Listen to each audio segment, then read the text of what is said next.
Ceci est un livre audio autogénéré par Google. L'épopée des cynophiles révolutionnaires. C'est une chose qui vous leurre et vous trompe que de penser que toutes les aventures et tous les bonheurs n'existent qu'aux endroits où vous n'êtes pas. Et c'est un mauvais calcul que de faire seller son cheval et de prendre la poste pour aller à la quête de son idéal. Théophile Gautier, Mademoiselle de Maupin. Les qualités du voyageur ne s'estiment point aux milliers de kilomètres franchis, non plus qu'au nombre des dangers subis. Il est sur les grands transatlantiques des matelots qui ont fait 20 fois le tour du monde sans sortir presque de leur navire, Pierre Martineau, Lorient dans la littérature française au XVIIe et au XVIIIe siècle. Il fallait une foi inébranlable, mais aussi une témérité à toute épreuve pour s'élancer à l'aube du XVIIe siècle, sur les routes menant de l'Europe à la Chine, en bravant durant de longs mois toutes sortes de périls, mauvaises rencontres, intempéries dévastatrices, sans parler des avanies subies dès le premier pas franchi en territoire chinois, chicane des autorités, mépris des Chinois, avant même d'entreprendre une très délicate mission d'évangélisation sur une terre plongée dans d'épaisses ténèbres. Le voyage que les jésuites ont dû effectuer était en lui-même héroïque. Plus prosaïque apparaît l'équipée en Chine des maoïstes, rendue en moins d'une journée de vol dans l'une des grandes métropoles chinoises, avant d'effectuer une visite guidée des lieux rebattus du tourisme rouge, qui servait à l'édification des lieux communs de la vulgate maoïste. Le vrai prodige, alors dénoncé par Simon Less, avait été ce rétrécissement au cours de leur voyage, de l'immensité chinoise aux dimensions lilliputiennes de leur périple idéologique. Mais approcher le théâtre bien gardé d'une révolution où semblait se jouer l'avenir de la planète, n'était pas à la portée du premier venu, et faire partie du petit nombre d'élus était en soi une odyssée. Les expéditions en Chine. La fascination française pour la Chine a une longue histoire. Elle remonte fondamentalement à Marco Polo et à son récit d'un séjour long de 17 années à Khanbaliq, aujourd'hui Pékin, alors capitale de l'Empire mongol. Si ce haut fait n'a pas laissé de traces dans les annales chinoises, le retentissement rencontré par son livre des merveilles ou le devisement du monde, ouvrage rédigé en français, a promu le marchand vénitien au panthéon des grands voyageurs et donné naissance à cet engouement pour la Chine que nous appelons cynophilie. Par la suite, d'autres voyages légendaires n'ont cessé de l'alimenter, comme pour en souligner la dimension majeure. L'appel irrépressible d'un lointain ailleurs, la soif de nouveaux horizons, un élan vers des antipodes situés aux confins du réel. Le cynophile est en effet d'abord et avant tout un exote qui du creux de sa motte patriarcale, appelle, désire, subodore des au-delà. Tout en repoussant les horizons jusqu'aux confins du monde, les voyageurs qui, depuis le Moyen Âge, se sont rendus en Chine ont œuvré à un rapprochement de contrées qui jusque-là s'ignoraient.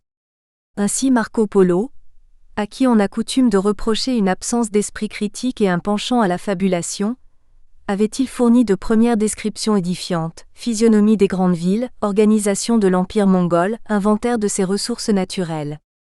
Quant aux jésuites, ils ont laissé une œuvre magistrale. C'est eux qui ont élaboré les premiers dictionnaires chinois-français, jeté les bases de cette discipline tout à fait particulière qu'est la sinologie, ou encore transmis à l'Europe tout un ensemble de savoirs chinois, vertus médicinales du fameux ginseng, secrets de fabrication de la porcelaine dure, etc.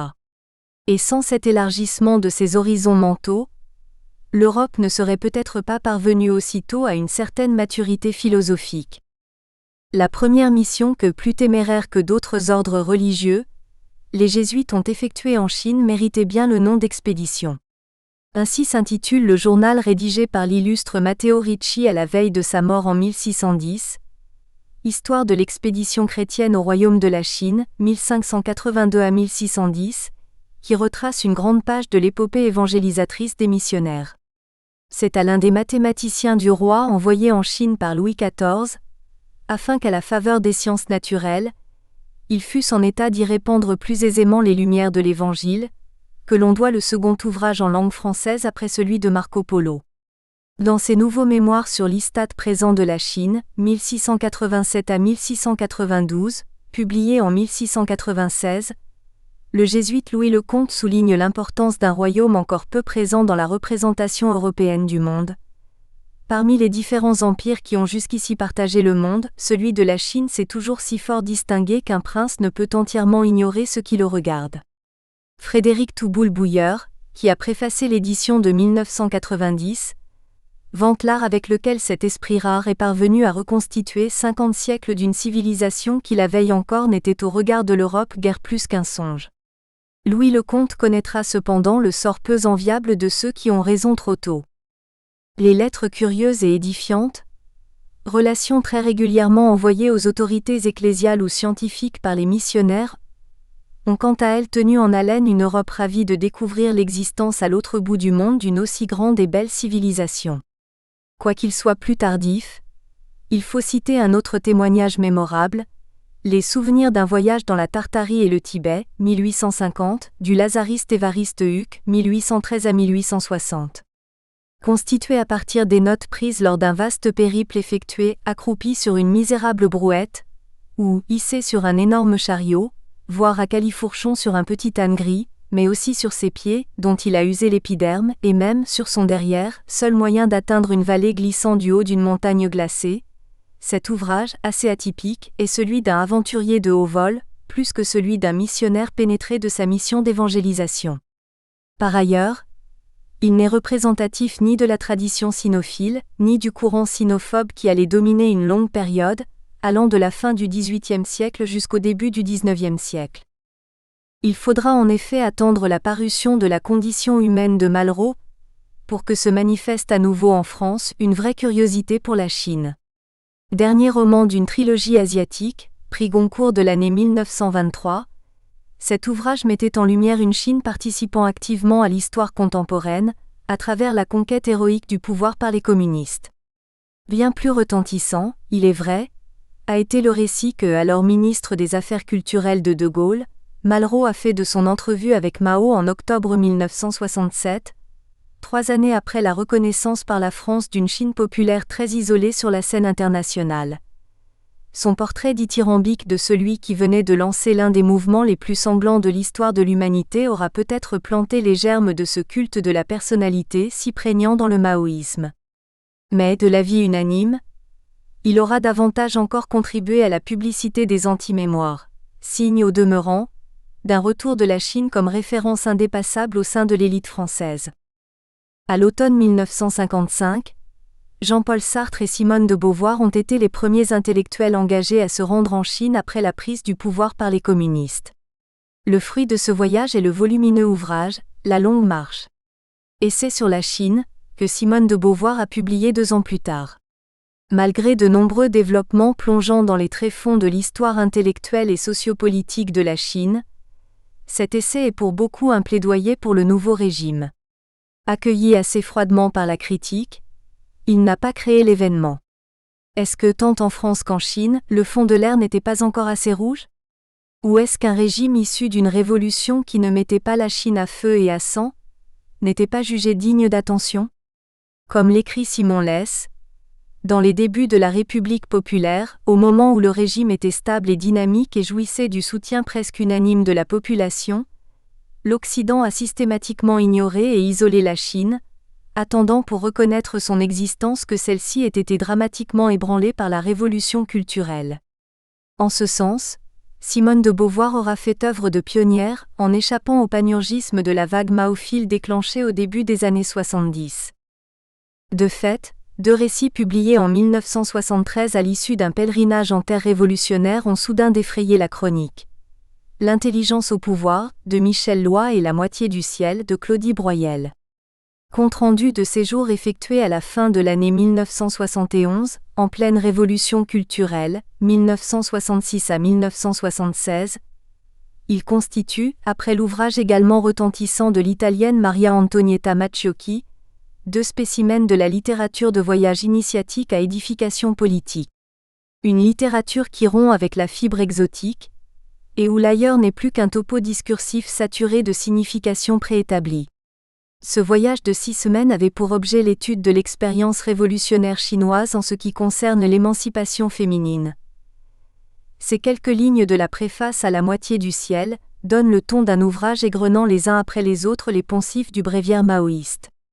Énumération fastidieuse de données quantitatives et formules répétitives alternant avec des panégyriques exaltés. Ces critiques souvent adressées au récit de Marco Polo peuvent assez bien s'appliquer à 2 ou 3 récits de voyage dus à des maoïstes, à cet égard dignes héritiers du marchand vénitien. L'avalanche de données chiffrées indiquant le nombre de constructions diverses ou le montant des différentes productions. La production de céréales a augmenté de 56% depuis la libération, les ports de 19 fois. C'est simplement substitué aux interminables descriptions chez Marco Polo. On trouve 5 espèces de grues dans ces contrées, les voici. La première est toute noire comme le corbeau et les grues sont très grandes, la deuxième est toute blanche, les ailes en sont très belles, car les grues ont aux ailes des yeux ronds couleur d'or comme aux ailes de Pan, elles ont la tête rouge et noire très bien faite, et le cou noir et blanc est de couleur d'or, elles sont les plus grandes de toutes, la troisième espèce. Sans doute était-il difficile pour les visiteurs français d'établir en pleine révolution culturelle une communication avec les hommes et femmes rencontrés dans des circonstances tout sauf fortuites.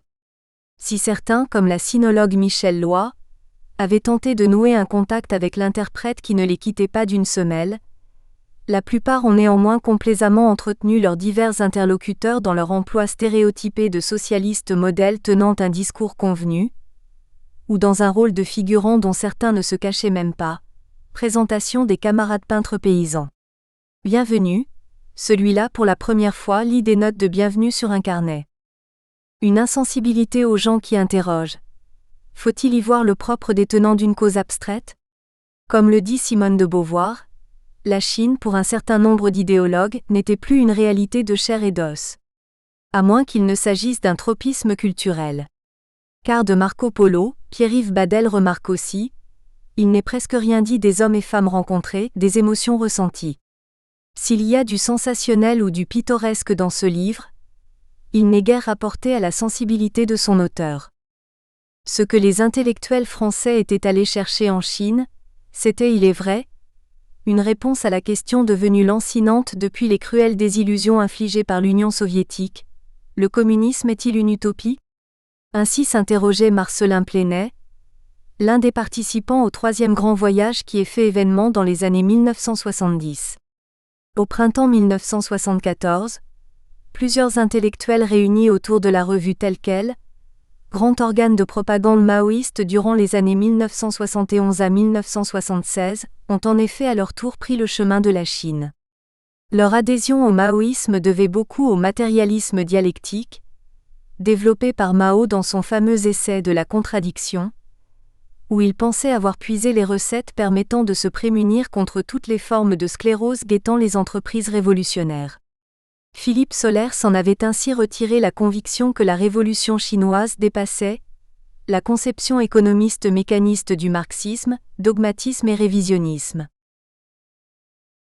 Une sinophilie subversive. Rêve d'un grand chambardement emportant la société française dans ses fonds et ses combles à la manière dont la révolution chinoise avait jeté bas les piliers de la Chine millénaire.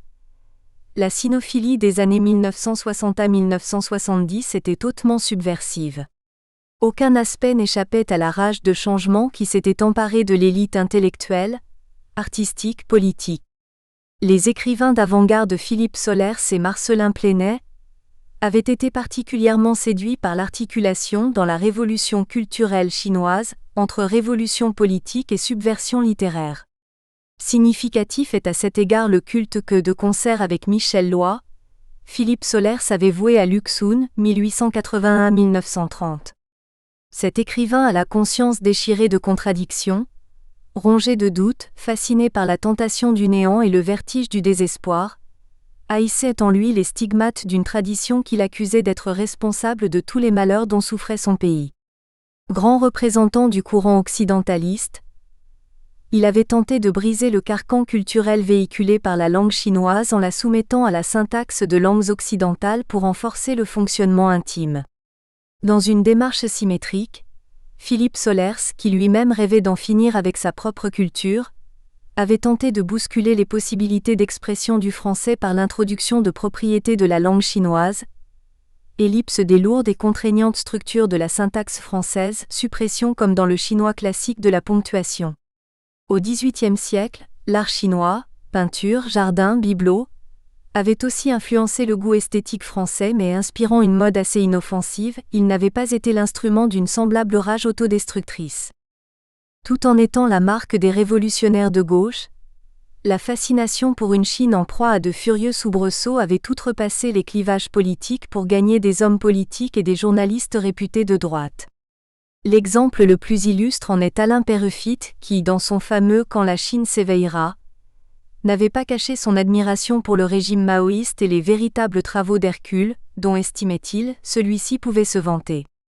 Cherchant à se démarquer de l'aveuglement des maoïstes, il évoquait aussi la répression exercée par le régime, tout en désignant les catégories de la population visées par des termes aussi ridicules que celui de paresseux et de libertins, conférant dès lors à cette répression un caractère parfaitement dérisoire.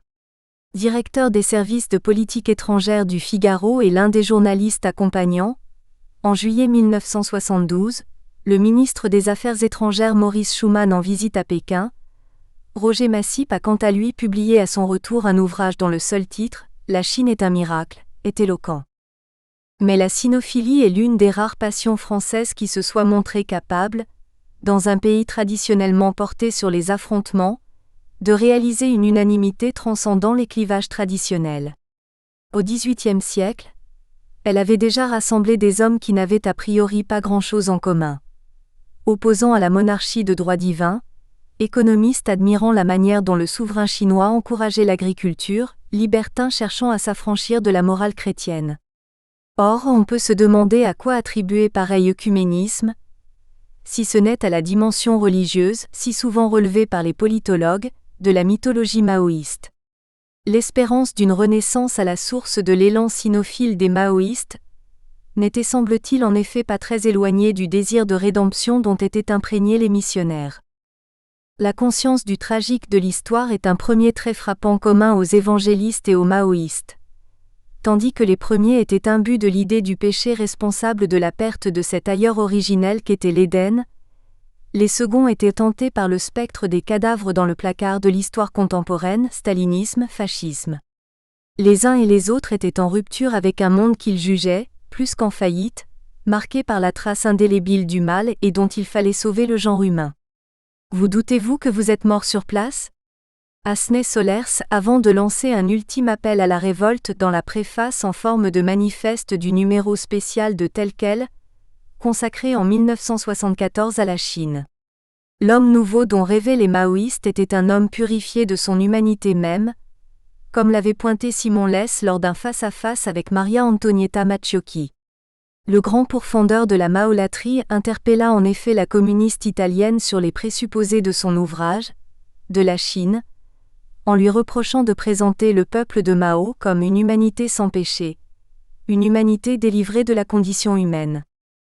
L'entreprise dans laquelle s'étaient lancés les jésuites avait une finalité qui n'était pas moins révolutionnaire que celle des maoïstes. Certes, ce n'était pas le bouleversement qui se préparait alors dans l'Empire du Milieu, à savoir le changement dynastique intervenu en 1600. Nous espérons que vous avez apprécié cet aperçu. Pour continuer à écouter ce livre audio sur Google Play Livres, utilisez le lien dans la description de la vidéo.